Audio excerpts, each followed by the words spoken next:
अस्सलाम वालेकुम दोस्तों, अगर आपका वाटर पंप इस जगह से लीकेज करता है, इस जगह पे पंप की सील होती है, कतरा कतरा पानी नीचे गिरता रहता है।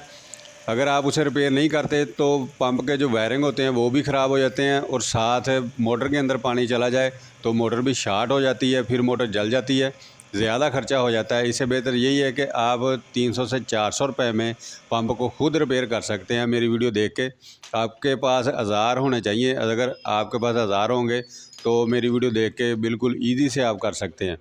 खर्चा इतना ज़्यादा नहीं होगा। अगर आप यही काम बाहर से करवाएंगे तो 2 से 3 हज़ार रुपया आपसे ले लिया जाएगा। पंप को बोर से अलग करने के लिए 2 नट सामने वाले होते हैं, बोर के साथ जो बैंड लगा होता है वो नट अलग करेंगे तो ये नट आपने किसी चाबी से या किसी स्क्रू रेंच की मदद से 6 नट लगे होंगे, ये अलग करने हैं। और इसके नीचे ही पंप का बॉक्स होता है जो प्रेशर बनाता है और साथ एम्पेलर लगे होते हैं। वो जो लास्ट वाला एम्पेलर होता है उसके नीचे सील लगी होती है। ये सील उस वक्त लीकेज होती है जब बोर रेत वगैरह दे दे, पानी गंदा आना शुरू हो जाए तो फिर ये सील लीकेज कर जाती है। अगर लीकेज कर जाए तो अक्सर पंप पानी भी देना भी छोड़ देते हैं, या जब भी आप पंप को ऑन करते हैं तो 2-3 बोतल पानी उसके अंदर डालते हैं, फिर ही पंप पानी देना शुरू कर देता है। और जब भी पंप को बंद करके दोबारा ऑन करते हैं तो फिर पानी छोड़ जाता है, फिर आपको पानी डालना पड़ता है। ये सील की वजह होती है। 1 बोतल 1.5 बोतल जो भी इसके अंदर डाली जाएगी वो सील की वजह ही होती है। ज़रूरी बात नहीं है कि आपका बोर ही लीकेज हो। इस जगह से आप देख सकते हैं, चेक कर सकते हैं खुद आपके सील की लीकेज है या नहीं है। अगर फ्रंट वाली बाडी आपने अलग कर देनी है और जो नीचे सील के नीचे जो चीनी लगी होती हैं, पत्थर होता है, वो भी आपने निकालने के लिए नीचे वाला जो हिस्सा है वो भी आपने अलग करना होता है। अगर न्यू पंप है, नट ईजी से ओपन हो रहे हैं तो फिर वो हिस्सा भी आप अलग कर लें। अगर नहीं हो रहे हैं तो फिर ये जो पत्थर है वो आप किसी पेचकस की मदद से आप बाहर को खींच सकते हैं। जो एम्पेलर के साथ सील लगी होती है ये वाली, आप किसी भी नोक वाली चीज़ की मदद से, पेचकस की मदद से इस तरह चोट लगाएंगे तो वो पहले वाली जो सील लगी होगी वो रिमूव हो जाएगी, बहुत ईजी सही।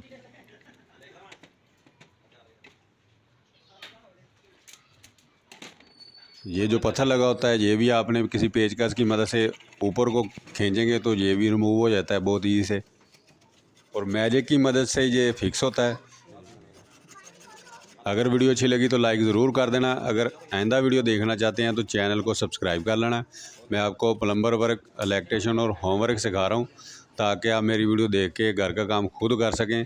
और जो प्लम्बर मुझसे वर्क सीख रहा है मैं उनको एक एक वीडियो बिल्कुल डिटेल के साथ समझा रहा हूँ ताकि वो प्लम्बर वर्क मुकम्मल डिटेल के साथ सीख के खुद काम कर सकें।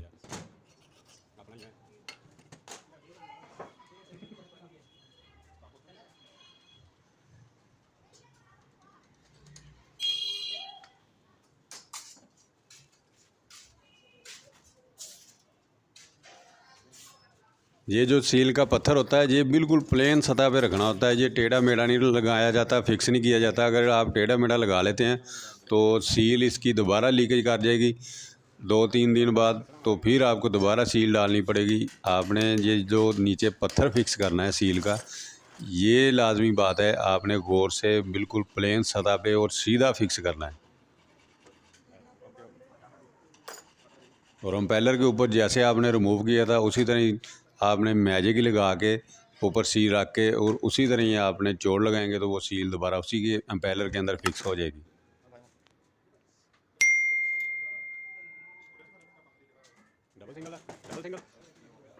सील डालना बहुत आसान वर्क है, इतना मुश्किल वर्क नहीं है।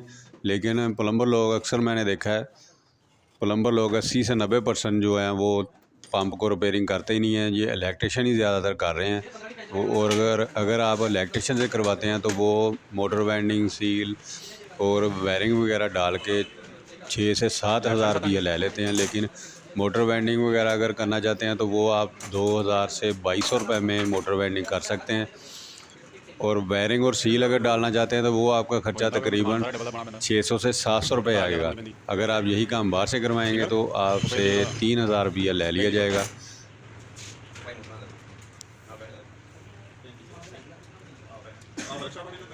नहीं होते दुकान पे।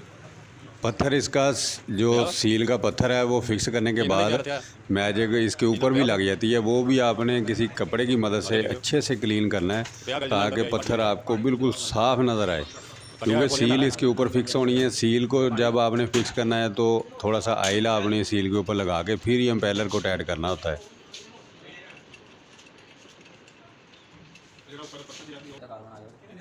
जो हम लाया फिर आ गई, फिर ही रोला रहे ना फिर लग रहा चल जाए, बहुत सही निकले।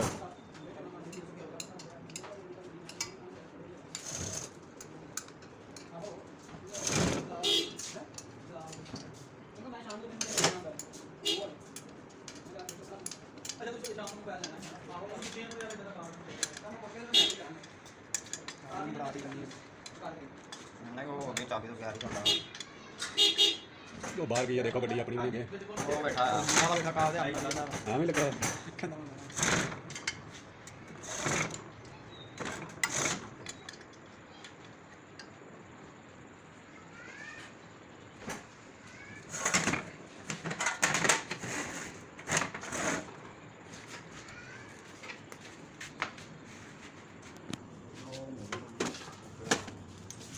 लानी पूरी मोटर वाइंडिंग ढलाई ਇਹਦਾ ਟੂਲ ਲਾ ਕੇ ਫਿਰ ਪੂਰਾ ਇੱਕ ਪੰਪ ਤਿਆਰ ਕੀਤੀ ਲੈ ਜੀ। ਟਾਈਮ ਨਹੀਂ ਲੱਗਾ, ਅੱਜ ਤਾਂ ਜਾਣ ਗਿਆ ਇੱਕ ਮਿੰਟ।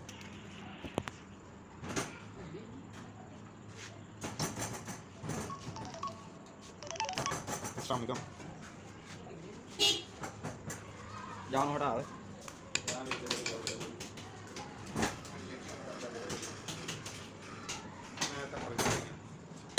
पंप से कराने हैं तो मलवा के लगा तो फिर साफ करना है तो चार्ज में मलवा के